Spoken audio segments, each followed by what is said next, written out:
ఉమ్మడి ఆంధ్రప్రదేశ్ సుదీర్ఘ రాజకీయ చరిత్రలో ఎంతోమంది ముఖ్యమంత్రుల తరువాత 14వ ముఖ్యమంత్రిగా ప్రమాణ స్వీకారం చేసిన డాక్టర్ వైఎస్ రాజశేఖర రెడ్డి గారు సో ఈ రాష్ట్ర సమగ్రాభివృద్ధి కోసం 1 కోటి ఎకరాలకు సాగునీరు అందిస్తాను అని ఒక బృహత్తర కార్యక్రమాన్ని తీసుకున్న బిడ్డ రాయలసీమ బిడ్డ. సో ఈ రాయలసీమ బిడ్డే కాదు, సమగ్ర ఆంధ్రప్రదేశ్లోని అన్ని ప్రాంతాల ప్రజల గుండెల్లో చిరంజీవిగా మిగిలిపోయిన డాక్టర్ వైఎస్ రాజశేఖర రెడ్డి గారి ఆత్మకు ముందుగా పదాభివందనం. అలానే ఈరోజు ఎగువ ప్రాంతాల అక్రమ సాగునీటి వినియోగంపై ఎగువ ప్రాంతాలు నిర్మిస్తున్న అక్రమ ప్రాజెక్టులు అరికట్టాలని చెప్పి దీక్ష చేస్తున్న వైఎస్ఆర్ కాంగ్రెస్ పార్టీ అధ్యక్షులు, మన అందరి ఆత్మీయ అభిమాని, అందరి గుండెల్లో ఆత్మీయతగా అన్న అన్న అని పిలిచే జగన్మోహన్ రెడ్డి గారికి, అలాగే ఈ దీక్షా కార్యక్రమానికి అధ్యక్షత వహించిన కర్నూలు జిల్లా వైఎస్ఆర్ కాంగ్రెస్ పార్టీ అధ్యక్షులు వెంకటరెడ్డి గారికి, వేదిక పైన ఉన్న గౌరవ పార్లమెంటు సభ్యులకు, శాసనసభ్యులకు, శాసన మండలి సభ్యులకు, అలాగే వివిధ జిల్లాల వైఎస్ఆర్ కాంగ్రెస్ పార్టీ అధ్యక్షులు, వేదిక పైన ఉన్న వైఎస్ఆర్ కాంగ్రెస్ పార్టీ నాయకులకు, ఈ దీక్షా కార్యక్రమానికి విచ్చేసిన రాయలసీమ రైతు సోదరులందరికీ, అలాగే మీడియా మిత్రులందరికీ ముందుగా నమస్కారం. ఆంధ్రప్రదేశ్కి కాదు, భారతదేశంలోనే అత్యధిక ఏరియాకు త్రాగునీరు సాగునీరు అందిస్తున్న ఏకైక నది కృష్ణానది. ఇది పశ్చిమ కనుమల్లోని మహాబలేశ్వరం వద్ద సముద్ర మట్టానికి 4385 అడుగుల ఎత్తున పుట్టి అక్కడ నుంచి కృష్ణ, కొయినా, వ్యాట్న, కెన్హార్, ఘటప్రభ, మలప్రభ, భీమా, తుంగభద్ర నదులను కలుపుకొని శ్రీశైలం ప్రాజెక్టులోకి వస్తుంది. కానీ ఈ శ్రీశైలం ప్రాజెక్టులోకి వచ్చేటప్పటికే పైన అనేక రిజర్వాయర్లు ఇప్పటికే నిర్మాణం జరిగింది. ఇందాక జగన్మోహన్ రెడ్డి గారు చాలా వివరంగా చెప్పారు. ఆ ప్రాజెక్టులన్నీ నిండిన తరువాత మాత్రమే శ్రీశైలం రిజర్వాయర్లోకి నీళ్ళు వస్తాయి. ఈ సంవత్సరం శ్రీశైలం రిజర్వాయర్లోకి కేవలం 75 టీఎంసీలు మాత్రమే వచ్చినాయి. బిఫోర్ లాస్ట్ ఇయర్ కూడా 175 టీఎంసీలు మాత్రమే వచ్చినాయి. 75 టీఎంసీలు నీరు వస్తే ఈరోజు రాయలసీమకి, అలాగే నాగార్జున సాగర్ కుడికరాలు ఆయకట్టుకి, కృష్ణా డెల్టాకి తాగునీరు మాత్రమే సప్లై అయ్యింది తప్ప 1 ఎకరానికి కూడా సాగునీరు సప్లై కాల. కానీ ఇదే సమయంలో కర్ణాటక, మహారాష్ట్ర 80% నీటిని సాగునీటికి వాడుకుంది. ఆ తర్వాత తెలంగాణ ఇటువంటి పరిస్థితుల్లో కూడా నెట్టెంపాడు నుంచి, కొయిలాసాగర్ నుంచి, జోరాల ప్రాజెక్ట్ నుంచి, కల్వకుర్తి నుంచి, భీమా లిఫ్ట్ ఇరిగేషన్, అలాగే మళ్ళీ ఎలిమినేటి మాధవరెడ్డి కెనాల్ నుంచి త్రాగునీటితో పాటు సాగునీరు కూడా 50% సాగునీరుని వాడుకుంది. ఈ రాష్ట్రాలన్నీ కూడా సాగునీరు కూడా వాడుకోవడం ఏమిటి, ఆంధ్రప్రదేశ్కి తాగునీరు కూడా లేకుండా ప్రజలు కూడా అల్లాడుతున్న పరిస్థితి. ఈ రోజునే ఈ ఒక్క సంవత్సరంలోనే అనంతపురం జిల్లా నుంచి 5 లక్షల మంది ప్రజలు పొట్ట చేత పట్టుకుని బెంగళూరు, చెన్నై, కేరళకి వలస కార్మికులుగా వెళ్ళినట్టుగా ఈనాడు పత్రికలోనే వచ్చింది. ముఖ్యమంత్రి గారు ప్రాతినిధ్యం వహిస్తున్న కుప్పం కాన్స్టిట్యున్సీ నుంచి కూడా వేలాది మంది ప్రజలు ఇవాళ వలసపోయారు. ఒక్కసారి ఇవాళ ఆలోచన చేస్తే బచావో ట్రిబ్యునల్ తీర్పిచ్చే నాటికే, కొత్త ట్రిబ్యునల్ ఏర్పడే నాటికి ఎవరైతే ప్రాజెక్టులు పూర్తి చేసుకుంటారో వాళ్ళకి ప్రయారిటీ ఇవ్వమని చెప్పి ట్రిబ్యునల్లోనే తీర్పిచ్చింది. కానీ 9 సంవత్సరాల పాలనలో చంద్రబాబు నాయుడు గారు ఆంధ్రప్రదేశ్లో ఒక్క ప్రాజెక్టును కూడా చేపట్టలేదు సరికదా. అదే సమయంలోనే కర్ణాటకలో దేవగౌడ గారు ప్రధానమంత్రిగా వేదికల మీద నిద్రపోతూ కూడా కర్ణాటక అభివృద్ధి కోసం మీకు ఆల్మట్టి ప్రాజెక్ట్ అన్ని అనుమతులు తీసుకురావడం కాదు, 2004 నాటికే ఆల్మట్టి 824 మీటర్లకి కూడా పూర్తయిపోయింది. బాగల్కోట పట్టణం మునిగిపోతూ ఉంటే నయానగర్ పేరుతో కొత్త పట్టణాన్ని నిర్మాణం చేపట్టుకున్నారు. దీనికి 2004 సెప్టెంబర్లోనే రైతు సంఘాలుగా మేము మొత్తం కర్ణాటక, మహారాష్ట్ర 2 రాష్ట్రాలకు వెళ్ళొచ్చి ఇదిగో ఇది ఆల్మట్టి ప్రాజెక్ట్ 524 మీటర్లకి పూర్తయిపోయిన ఫోటో 2004లో తీసిన ఫోటో. అప్పటి పరిస్థితి మీద రాజశేఖర రెడ్డి గారికి మేము ఒక రైతు సంఘ నాయకులుగా ఒక సుదీర్ఘ రిపోర్ట్ ఇచ్చాం. భవిష్యత్తులో ఆంధ్రప్రదేశ్ పరిస్థితి ప్రమాదకరంగా మారబోతుందని. అదే పరిస్థితి వాళ్ళ వాస్తవంగా క్షేత్రస్థాయిలోకి వచ్చింది. దాని మీదే రాజశేఖర రెడ్డి గారు ఒక సమగ్ర అభివృద్ధితో ఒక రాయలసీమే కాదు, ఒక కృష్ణా డెల్టా కాదు, తెలంగాణ కాదు, అలాగే గోదావరి డెల్టా కాదు, అన్ని ప్రాజెక్టులు తీసుకున్నారు. జలయజ్ఞం పేరుతో 1 కోటి ఎకరాలకు నేను సాగునీరు అందిస్తారని తీసుకున్న కార్యక్రమంలో ఆయన మొట్టమొదటిగా చేపట్టిన కార్యక్రమం పులిచింతల కార్యక్రమం. అలాగే మొట్టమొదటి పూర్తి చేసిన కార్యక్రమం నిజామాబాద్ జిల్లాలోని ఆదిసాగర్ లిఫ్ట్ ఇరిగేషన్ స్కీమ్. అలాగే రాయలసీమలోకి వచ్చేటప్పటికి కంప్లీట్గా ఎన్టీ రామారావు గారు మొదలెట్టాడు హంద్రీ నీవా. కానీ ఆ తర్వాత 9 ఏళ్లలో చంద్రబాబు నాయుడు గారు కేవలం 25 కోట్లు మాత్రమే ఖర్చు పెట్టాడు. తర్వాత రాజశేఖర రెడ్డి గారు 7,000 కోట్లు అందరినీ ఖర్చు పెట్టడం జరిగింది. ఆ తర్వాత పోతిరెడ్డిపాడు నుంచి 11,000 క్యూసెక్లు మాత్రమే డిశ్చార్జ్ కెపాసిటీ ఉంటే రాయలసీమకు నీళ్ళు అందితే పరిస్థితి లేదని చెప్పి 54,000 క్యూసెక్కులు నీళ్ళు అందేలా 44,000కి మరో పోతిరెడ్డిపాడుని వైడనం చేయడం జరిగింది. బనకచర్ల రెగ్యులేటర్ వైడనం చేయడం జరిగింది. అక్కడ నుంచి తెలుగు గంగకి, అక్కడి నుంచి ఎస్ఆర్పిసికి, అలాగే గాలేరు నగర్కి, Gorakallu reservoir, Owk reservoir, Gandikota reservoir, Mylavaram, అలాగే సర్వారాయ సాగర్ అన్ని రిజర్వాయర్లు కూడా దరిదాపుగా పూర్తి చేసి 70% పనులు పూర్తి చేయడం జరిగింది. ఆ తర్వాత అటువంటి పరిస్థితిలో రాజశేఖర రెడ్డి గారు మరణించారు. రాజశేఖర రెడ్డి గారి మరణంతో ప్రాజెక్టులన్నీ కూడా అటకెక్కినాయి. సో అప్పటి ప్రభుత్వాన్ని సపోర్ట్ చేసిన చంద్రబాబు నాయుడు గారు కిరణ్ కుమార్ రెడ్డి గారి ప్రభుత్వాన్ని కాపాడుతూ కూడా ప్రాజెక్టులు పూర్తి చేయమని ఎక్కడా కూడా అడగల. సో చంద్రబాబు నాయుడు గారి పాలనలోనే ఆల్మట్టి డ్యామ్ మొత్తం ఆ రోజు నిర్మాణం అయిపోయింది. అది ఈరోజు ఆంధ్రప్రదేశ్కి ప్రజాకంటకంగా మారిపోయింది. సో తర్వాత ఈ రోజున మరలా బ్రిజేష్ కుమార్ ట్రిబ్యునల్ తీర్పు వచ్చింది. బ్రిజేష్ కుమార్ ట్రిబ్యునల్ తీర్పులో మరలా 259 టీఎంసీల నీరు ప్రస్తుతం ఆంధ్రప్రదేశ్కి వస్తున్న నీరు మీకు కర్ణాటక, మహారాష్ట్రకి అలాట్ చేయబడింది. అదే తీర్పు జడ్జిమెంట్ కానీ ఇంప్లిమెంట్ అయ్యి ఉంటే ఈ సంవత్సరం ఒక్క చుక్క నీరు కూడా శ్రీశైలం ప్రాజెక్టుకు వచ్చేది కాదు, త్రాగునీరు కూడా మనకు వచ్చేది కాదు. ఈవెన్ తెలంగాణకు కూడా అత్యంత భయానకమైన పరిస్థితి వచ్చేది. ఇటువంటి పరిస్థితిలో ఎగువ 2 రాష్ట్రాల మీద కలిసి ఉమ్మడి కట్టుగా ఆంధ్రప్రదేశ్, తెలంగాణ ప్రభుత్వాలు పోరాడాల్సి ఉండగా అది ఏమాత్రం కూడా పక్కన పెట్టి మరలా తెలంగాణ ప్రభుత్వం ఆంధ్రప్రదేశ్ ఏమైపోతే నాకెందుకు, నేను మాత్రం వచ్చే నేను తోడుకుంటానని చెప్పి మరో ప్రాజెక్టులు తీసుకుంటుంది. ఇవాళ తెలంగాణ చేస్తున్న వాదన ఒక్కసారిగా తీసుకుంటే మాకు కేటాయింపులు ఉన్నాయి, కేటాయింపుల ప్రకారమే చేస్తున్నామని చెప్తున్నారు. అది పచ్చి అబద్ధం. కృష్ణానది మీద తెలంగాణ కేటాయించిన నీరు 299 టీఎంసీల నీరు. దీంట్లో కృష్ణానదిలో నుంచి కేవలం 178 టీఎంసీలు మాత్రమే తెలంగాణకి వెళ్తాయి. 121 టీఎంసీలు మీడియం అండ్ మైనర్ ఇరిగేషన్ నుంచి వెళ్ళే నీళ్లు. అవి కృష్ణానది జలాలు కాదు. కృష్ణానదిలో నుంచి వచ్చే జలాల్లో 178 టీఎంసీలకు కాను ఇప్పటికే మీరు ఆల్రెడీ 332 టీఎంసీలకు ఇప్పటికే అయిపోయింది. మీరు ఇప్పటికీ మరో ఎస్ఎల్పిసి టన్నెల్ తవ్వుతున్నారు. అది 9,000 క్యూసెక్కులతో 820 అడుగుల నుంచి గ్రావిటేషన్ మీద లెఫ్ట్ సైడ్ వెళ్ళిపోతుంది ఎస్ఎల్పిసి టన్నెల్ నుంచి.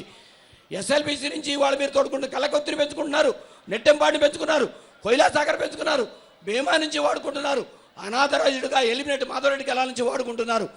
ఈ రోజున కృష్ణా డెల్టాకి డ్రింకింగ్ వాటర్ లేదు, రాయలసీమకి డ్రింకింగ్ వాటర్ లేదు, నాగార్జున సాగర్ రైట్ కెనాల్కి డ్రింకింగ్ వాటర్ లేదు. కానీ ఎలిమినేట్ మాధవరెడ్డి కెనాల్ ఈ రోజుకి కూడా తెలంగాణకు పనిచేస్తుంది. ఏమిటి ఇటువంటి పరిస్థితి? సో ఇటువంటి పరిస్థితిలో ఒక సమగ్ర అధ్యయనం జరగకుండా మరలా ఆంధ్రప్రదేశ్ బీడుబారే కార్యక్రమాన్ని 130 టీఎంసీలకి 800 అడుగుల నుంచి నీరు తోడుకుంటే మీరు పాలమూరు, రంగారెడ్డి నుంచి ఇప్పటికే మీరు వాడుకుంటున్న కలవకుర్తి నుంచి ఇప్పటికే మీరు ఆల్రెడీ మొదలుపెట్టిన ఎస్ఎల్బిసి నుంచి నీళ్లు వాడుకుంటే ఎప్పటికీ రాయలసీమకి రిజర్వాయర్ లెవెల్ వస్తాయి. అలాగే ఒక ప్రధానమైన అంశం ఇప్పటికే వస్తుంది. శ్రీశైలం రిజర్వాయర్ లెవెల్ దగ్గర 854 అడుగుల మట్టం శ్రీశైలంలో ఉంటే కేవలం పోతిరెడ్డిపాడు నుంచి వచ్చేది 7,000 క్యూసెక్కులు మాత్రమే. సో పోతిరెడ్డిపాడుకి మీకు 54,000 రావాలంటే 875 అడుగుల పైన నీటి మట్టం ఉంటేనే రాయలసీమకి నీళ్ళు వస్తాయి. సో ఇది సమస్యకు పరిష్కారం కాదు. ఇంకొక ప్రధానమైన అంశం ఏమిటంటే ఇవాళ జరుగుతుంది, ఇవాళ శ్రీశైలం ప్రాజెక్టు ఉమ్మడి ఆంధ్రప్రదేశ్లో లేదు. శ్రీశైలం ప్రాజెక్టు కుడివైపున మాత్రమే ఆంధ్రప్రదేశ్ ఉంది, ఎడమ వైపున తెలంగాణ ఉంది. మరలా ఇప్పుడు మనం ఒక్కసారి వేదిక పైన ఉన్న పెద్దలు అలాగే సభలో ఉన్న అందరూ కూడా ఒక్కసారి ఆలోచన చేయాల్సిన అంశం ఉంది. 854 అడుగుల మట్టానికి వాళ్ళు శ్రీశైలం ఉంచుదామని చెప్పి మనం జీవో పాస్ చేశాం ఆంధ్రప్రదేశ్ ప్రభుత్వం. అప్పుడు 854 రాగానే పోతిరెడ్డిపాడు షట్టర్లు మూసేయాలి, హంద్రీని లిఫ్ట్ మూసేయాలి. కానీ తెలంగాణ ప్రభుత్వం ఆ జీవోని ఎందుకు ఇంప్లిమెంట్ చేస్తుంది? కానీ వాళ్ళు మాత్రం పూర్తిగా వాళ్ళ నీళ్లు తోడుకుంటూ 800 అడుగుల వరకు వాళ్ళు నీళ్లు తోడుకునే అత్యంత ప్రమాదకరమైన పరిస్థితి ఉంది. ఇక ఇంకొకటి, ఇవాళ మనం చాలా ప్రదేశాల్లో ఇక్కడ ఒక రకమైన ప్రాపగండా జరుగుతుంది. జగన్మోహన్ రెడ్డి గారు ఏ కార్యక్రమం చేసినా ప్రజల కోసం చేసే కార్యక్రమాన్ని మీద కూడా ఒక మోసపూరిత విమర్శ చేస్తూ చంద్రబాబు నాయుడు గారి దగ్గర ఏదో లబ్ధి పొంది ఆయన దగ్గర నుంచి కొన్ని పదవులు పొందాలనే లక్ష్యంతో కొంతమంది ప్రజా సంఘాల పేరుతో కొంత ప్రాపగండా చేస్తున్నారు. వాళ్ళకందరికీ కూడా ఒకటే విజ్ఞప్తి చేస్తున్నాను, రాయలసీమకు నీళ్లు రావాలంటే అది శ్రీశైలం ఒక్కటే మార్గం. కానీ కృష్ణా డెల్టాకి వెళ్ళేటప్పటికి శ్రీశైలం ఒక్కటే మార్గం కాదు. కృష్ణా డెల్టాకి 180 టీఎంసీలు అధికారికి అలాట్మెంట్ ఉంటే 80 టీఎంసీల నీరు పులిచింతల కిందనున్న పాలేరు, మునేరు, వైరా, కట్టలేరు నుంచి వస్తాయి. అలాగే 950 మిల్లీమీటర్ల వర్షపాతం కృష్ణా డెల్టా. అలాగే కృష్ణా డెల్టాలో 50% దాకా భూగర్భ జలపట్టాలు ఉన్నాయి. మరలా రాజశేఖర రెడ్డి గారు నిర్మించిన పులిచింతల ప్రాజెక్టు ఉంది. అందుకనే ఇవాళ ప్రధానంగా అత్యంత ప్రమాదకరమైన పరిస్థితిలో పడబోతుంది రాయలసీమ. ఆ తర్వాత నాగార్జున సాగర్, కుడికాలు, ఆయకట్టు, వీటికి త్రాగునీరు కూడా లేకుండా బీడు భూమిగా మారబోతోంది. ఇది బహుశా అత్యంత భయానకమైన పరిస్థితి రాబోతోంది. మరలా ఇవాళ నెల్లూరు జిల్లాకు సంవత్సరాలకి నీరు వెళ్ళాలన్నా మీకు పూర్తిగా పోతిరెడ్డిపాడు నుంచి, పనకచర్ల రెగ్యులేటర్ నుంచి, నిప్పుల వాగు నుంచి కుందూరు నదిలోకి వెళ్ళి కుందూరు నుంచి సంవత్సరాలకు వెళ్ళాల్సిందే నీళ్లు. సో మరో గత్యంతరం లేదు. సో మరలా నెల్లూరు జిల్లా కంప్లీట్ వీడి మారబోతోంది. ఇవాళ కరువు ప్రకాశం జిల్లాకి వెలుగొండ ప్రాజెక్ట్ తీస్తున్నారు. అది 840 అడుగులు దాని సిల్ లెవెల్. దానికి నీళ్ళు వెళ్ళాలన్నా కూడా శ్రీశైలం రిజర్వాయరే ప్రధానమైన అంశం. శ్రీశైలం రిజర్వాయర్లోకి వచ్చే నీళ్ల మీద ఇంత అధికంగా అక్రమంగా వినియోగించుకుంటే ఆంధ్రప్రదేశ్ భవిష్యత్ మనుగడే ప్రశ్నార్థకంగా మారబోతోంది. సో ఆ రోజున చంద్రబాబు నాయుడు గారు ఆల్మట్టి ప్రాజెక్ట్ నిర్మాణానికి ఆయనే కారకుడయ్యాడు.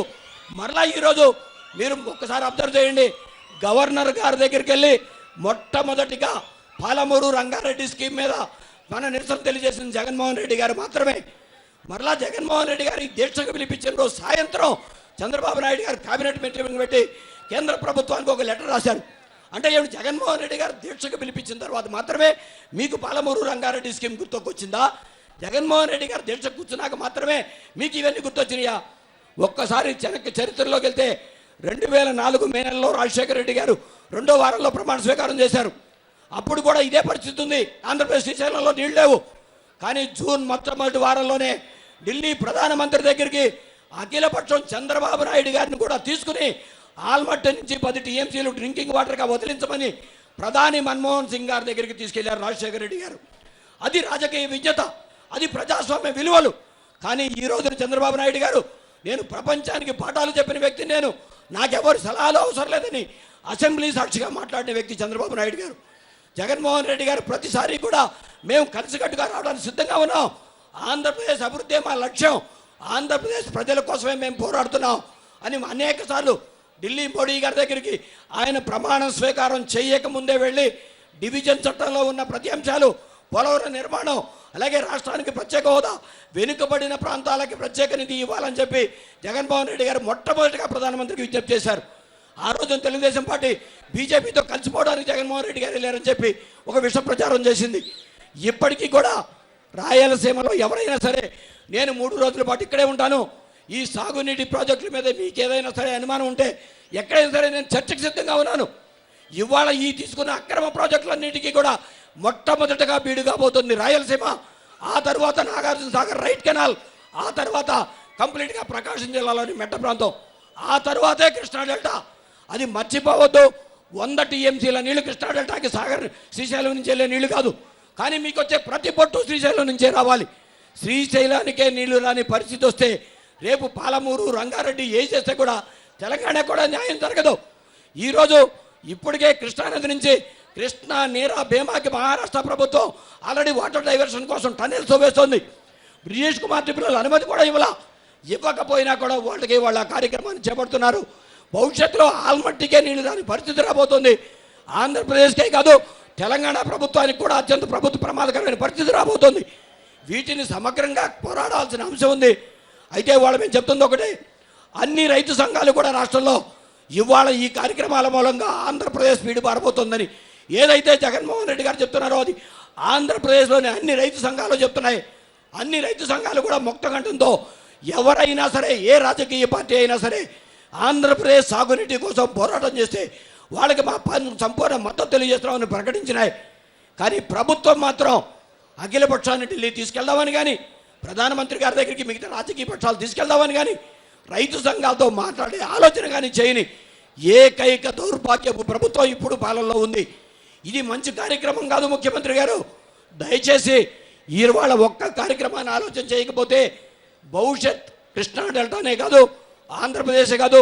ఇవాళ ఇందాక చెప్తున్నారు, కృష్ణానది మీద రాయలసీమ 4 జిల్లాలే కాదు, నెల్లూరు జిల్లా, ప్రకాశం జిల్లా, గుంటూరు, కృష్ణానే కాదు, పశ్చిమ గోదావరి జిల్లాలో సగం ప్రాంతం కృష్ణానది మీద ఆధారపడింది.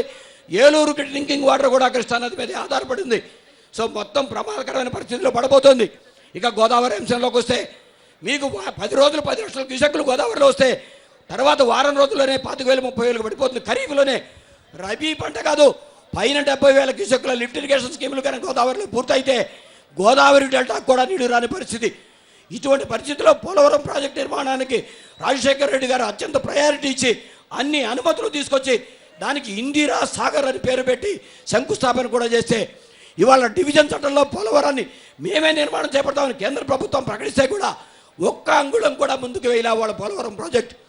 భవిష్యత్తులో అక్కడ మీకు ఇంకోటి పట్టసీమ ప్రాజెక్ట్ నిర్మాణం చేపడుతున్నామంటే కృష్ణా డెల్టాలో నుంచి గోదావరి డెల్టాలో నుంచి అన్ని రైతు సంఘాలు కూడా పట్టసీమ వద్దు పోలవరాన్ని చేపట్టండి, పట్టసీమ నిధులతో రాయలసీమ ప్రాజెక్టులన్నీ పూర్తి చేయమని చెప్పి డిమాండ్ చేసినాయి. కానీ పట్టసీమతో రాయలసీమ సస్యశ్యామలం చేస్తామని చెప్పారు. రాయలసీమకు నీటిని జగన్మోహన్ రెడ్డి గారు అడ్డుకుంటున్నాడని చెప్పి తెలుగుదేశం పార్టీ ప్రచారం చేసింది. ఇక్కడ మీకు ర్యాలీలు చేశారు. మరి పట్టసీమతో నీళ్ళు కృష్ణా డెల్టాకి ఇచ్చేశారని చెప్తుంది కదా ప్రభుత్వం. మరి మీ రాయలసీమకు వచ్చినాయి పట్టసీమ నీళ్ళు? ఏ రకంగా పట్టసీమ నీళ్ళు రాయలసీమకు వస్తాయి? సో అంటే పట్టసీమ పంపుల్లో విమానాలతో నింపి తెచ్చి రాయలసీమలో పోస్తారా మీరు? సో చిత్తశుద్ధితో మాట్లాడండి. నిన్న కూడా ఇరిగేషన్ శాఖ మంత్రి గారు వచ్చి అనంతపురంలోనేమో ఆగస్టులో నీళ్ళు ఇస్తానంటాడు. చిత్తూరు జిల్లాకి వెళ్ళి ఆగస్టు 1 వారానికి సాగు నీళ్ళు ఇస్తాడట చిత్తూరు జిల్లాకి. శ్రీశైలంలో తాగడానికి నీళ్ళు లేవు, కృష్ణానదిలో సాగడానికి నీళ్ళు లేవు, కానీ చిత్తూరు జిల్లాకి తాగడానికి నీళ్ళు ఇస్తాడట. ఇటువంటి మోసపూరితమైన విధానాలు వద్దు. ముఖ్యమంత్రి గారు ఆత్మ వంచన చేసుకోవద్దు, ఆత్మ విమర్శ చేసుకోండి. ఇవాళ ఆంధ్రప్రదేశ్ ప్రభుత్వం అత్యంత ప్రమాదకరంలో పడబోతుంది. దీనికి పరిష్కార మార్గం ఒక్కటే, శ్రీశైలం డ్యామ్ని హైడ్రో ఎలక్ట్రిసిటీ ప్రాజెక్ట్ నుంచి సాగునీటి ప్రాజెక్టుగా తక్షణం డిక్లేర్ చేయాల్సిన అవసరం ఉంది. ఇవాళ హైడ్రో ఎలక్ట్రిసిటీ ప్రాజెక్టుగా ఉండటం మూలంగా గత సంవత్సరం తెలంగాణ విద్యుత్ తీసుకుని నీళ్ళు వదిలేసింది. మన ప్రభుత్వం కూడా పోటాపోటీగా నీళ్లు తీసుకుని విద్యుత్ తీసుకుని వదిలేసింది. దాన్ని సాగునీటి ప్రాజెక్టుగా డిక్లేర్ చేస్తేనే రాయలసీమకి న్యాయం జరుగుతుంది. అలానే ఇవాళ బ్రిజేష్ కుమార్ ట్రిబ్యునల్లో 150 టీఎంసీలు క్యారీ ఓవర్గా ఉంచుకోమని చెప్పి మనకి అవకాశాన్ని ఇచ్చింది. సో దాన్ని అమలు జరగాలంటే స్వయం ప్రతిపత్తి కలిగిన కృష్ణా రివర్ అథారిటీ, సో ఏ రాష్ట్రమైనా సరే నీళ్లు వాడుకోవడానికి అవకాశం లేదు. ఆ రివర్ అథారిటీ ద్వారాగా వాళ్ళ కేటాయింపులు మాత్రమే వాడుకోవాలి. కేటాయింపులు తగ్గితే దామాషా ప్రకారం నీళ్ళు వస్తేనే వాళ్ళకి మనకి న్యాయం జరుగుతుంది తప్ప రాష్ట్రాల చేతుల్లో నది ఉన్నంతసేపు ఆంధ్రప్రదేశ్ కాదు తెలంగాణకు కూడా నీళ్లు రాని భయంకరమైన పరిస్థితి రాబోతుంది. మరొక్కసారి చెప్తున్నాను, ఈ సంవత్సరం వచ్చిన 78 టీఎంసీలు బ్రిజేష్ కుమార్ ట్రిబ్యునల్ కన్నా ఇంప్లిమెంట్ అయ్యి ఉంటే ఒక్క చుక్క కూడా శ్రీశైలానికి వచ్చేది కాదు. అప్పుడు ఏ నీళ్ళు తోడుకుంటే తెలంగాణ అత్యంత భయానకమైన పరిస్థితిలో మీకు ఎట్టి పరిస్థితిలోనూ కూడా ఆ క్యారీ ఓవర్ ఉంచితేనే అది 870 కావచ్చు 875 కావచ్చు. ఇదిగో ఒక్కసారి నీటి మట్టాలు తీసుకుంటే మీకు శ్రీశైలం నుంచి 854 అడుగులు ఉంటే కేవలం 7,000 మాత్రమే వెళ్తాయి. అదే 860 అడుగులు ఉంటే 13,000 వెళ్తాయి. 870 అడుగులు ఉంటే కేవలం 25,000 వెళ్తాయి. సో అంటే 880 అడుగులు ఉంటేనే 54,000 నీళ్లు కూడా రాయలసీమకు వస్తుంది. అంటే వరద ప్రవాహం ఉన్నప్పుడు 50 రోజుల్లోనే ఆ నీటి పూర్తిగా తీసుకోవాలి. అలాగే వాళ్ళ హంద్రీనివా 33,500 క్యూసెక్లు రాజశేఖర రెడ్డి గారు తీసుకుంటే కాలువ లైనింగ్ జరగల. ఇవాళ 1,100 క్యూసెక్లు మాత్రమే వెళ్తున్నాయి. 1,100 నుంచి 4-5 పంపు సెట్ వేస్తే కాలువ తగ్గిపోతుంది. మీకు అనంతపురం జిల్లాకి డిస్ట్రిబ్యూటరీ కాలువలు ఇవ్వాల, సాగునీరు ఇవ్వడట, చిత్తూరు జిల్లాకు నీళ్ళు తీసుకెళ్ళిపోతాడట. చిత్తూరుకి తీసుకెళ్ళడానికి ఎవరు వ్యతిరేకించట్లా, తప్పనిసరిగా చిత్తూరుకి తీసుకెళ్ళాలి. కానీ అనంతపురం జిల్లాకి సాగునీరు అందించిన తర్వాత అందించాలి అదే సమయంలో. అలాగే హైదరాబాద్ డ్రింకింగ్ వాటర్ని మనం వ్యతిరేకించట్లా. మీకు భీమా లిఫ్ట్ ఇరిగేషన్ 20 టీఎంసీలు కూడా కృష్ణా డెల్టాకి అలాట్ అయిన 20 టీఎంసీలు మేము మోడరైజేషన్లో ఆదా చేసుకుంటామని ఇస్తే మీకు వచ్చింది. ఇవాళకి కూడా మేము దాన్ని ఖండించట్లా. అలాగే హైదరాబాద్ డ్రింకింగ్ వాటర్కి నీళ్ళు వద్దని మేము మాట్లాడతలా.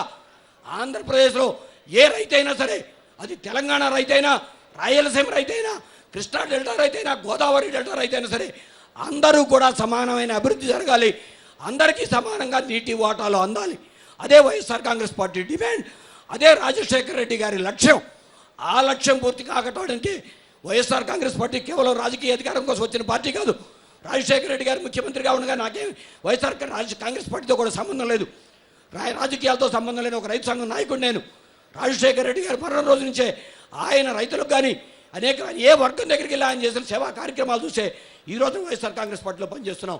మీరందరూ కూడా రాజశేఖర రెడ్డి గారు అందించిన కార్యక్రమాలన్నీ పేద బడుగు బలహీన వర్గాలకి అభివృద్ధి సంక్షేమం 2 కళ్ళుగా చేసిన పాలన తిరిగి అందాలనే ఏకైక లక్ష్యంతో ఈ రోజున మీరంతా పనిచేస్తున్నారు.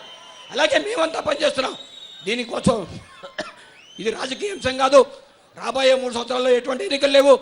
జగన్మోహన్ రెడ్డి గారు చేస్తుంది ఆంధ్రప్రదేశ్ కోసం చేసే పోరాటం. దానికి అన్ని ప్రజా సంఘాలని ఆహ్వానిస్తున్నాం, అన్ని రైతు సంఘాలని ఆహ్వానిస్తున్నాం. ప్రజలందరినీ మన కోసం చేస్తున్న కార్యక్రమానికి మనందరూ సమగ్రంగా కలిసి కృషి చేద్దామని చెప్పి విజ్ఞప్తి చేస్తున్నాం. సో దీనికోసం కానీ మనం పోరాడకపోతే మన భవిష్యత్ అత్యంత ప్రమాదకరమైన పరిస్థితిలో పడబోతుంది. రేపు భవిష్యత్ తరాలు మనం క్షమించవు. చంద్రబాబు నాయుడు గారికి ఆయనకి ఎప్పుడు కూడా మాట విలువ లేని మనిషికి మాత్రం కూడా ఎప్పుడు దేనికి అవసరం లేదు. మాటని పోషించుకునే మనిషికే దాని విలువ అవసరం. దానికే మనం పోరాడుతున్నాం. అయినా చంద్రబాబు నాయుడు గారు మరొకసారి విజ్ఞప్తి చేస్తున్నాం. ముఖ్యమంత్రి గారు అధికారం శాశ్వతం కాదు. అధికార వర్గం ఎప్పుడు కూడా ప్రజలకు ఇచ్చిన హామీలు అమలు చేయడానికి పనిచేయాలి ప్రజాస్వామ్యంలో. కానీ ప్రజాస్వామ్యంలో అధికార వర్గం వైఫల్యం చెందినప్పుడు ప్రజల వెనకాలండి పోరాడవలసిన బాధ్యత అపోజిషన్ పార్టీకి ఉంది. ఆ బాధ్యతనే ఈరోజు జగన్మోహన్ రెడ్డి గారు తన బాధ్యతగా తీసుకుని నిరంతరం ఒక పోరాటం చేస్తున్నారు. దానికి మీ అందరి ప్రజల అండతో జరుగుతున్న కార్యక్రమం. ఇవాళ రాజకీయ అంశంలో ప్రజలు తన గుండెల్లో పెట్టుకున్నారు రాజశేఖర రెడ్డి గారిని. రాజకీయాల్లో మీరేదో మోసాలు చేస్తే కార్యక్రమాలు జరగవు, మోసాలు చేస్తే నీళ్లు రావు, మోసాలు చేస్తే ప్రాజెక్టులు రావు. ఆ రోజున ఆల్మట్టికి రాష్ట్రాన్ని తాకట్టు పెట్టేశారు. ఈ రోజున పాలమూరు రంగారెడ్డికి తాకట్టు పెడుతున్నారు. దయచేసి ఆత్మవంచన చేసుకోవద్దు, ఆత్మ విమర్శ చేసుకోండి. మేము కలిసికట్టుగా పనిచేయడానికి సిద్ధంగా ఉన్నాం. కేంద్ర ప్రభుత్వం దగ్గరికి మీద ఒత్తిడి తీసుకురండి. 2 రాష్ట్రాలు కలిసి ఎగువ ప్రాంతాల మీద వాళ్ళ అక్రమ వినియోగాన్ని అరికట్టండి. కృష్ణానది మీద కృష్ణా రివర్ అథారిటీ స్వయం ప్రతిపత్తితో ఏర్పడితేనే 150 టీఎంసీల నికర జలాలు శ్రీశైలంలో ఉంచితేనే, వాళ్ళకి 150 టీఎంసీలు క్యారీ ఓవర్గా ఉంచితేనే జూలై 1కు నీళ్ళు వస్తాయి. ఆ తర్వాత శ్రీశైలం రిజర్వాయర్ని ఇరిగేషన్ ప్రాజెక్టుగా డిక్లేర్ చేయాలని డిమాండ్ చేస్తూ దీనికి అందరికీ కూడా మీ మద్దతుని కోరుతూ ఈ సభావేదిక నుంచి అన్ని రైతు సంఘాలని, అన్ని ప్రజా సంఘాల మద్దతు కోరుతున్నాం. అందరం కలిసికట్టుగా పనిచేద్దాం, ఆంధ్రప్రదేశ్ సమగ్ర అభివృద్ధి కృషి చేద్దామని తెలియజేస్తూ మరొకసారి ఈ దీక్షా కార్యక్రమాన్ని చేపట్టిన జగన్మోహన్ రెడ్డి గారికి, వేదికపైన ఉన్న పెద్దలకు, నాకు అవకాశం ఇచ్చిన పెద్దలకు, మీ అందరికీ, మీడియా మిత్రులకి ధన్యవాదాలు తెలియజేస్తూ సెలవు తీసుకుంటున్నాను.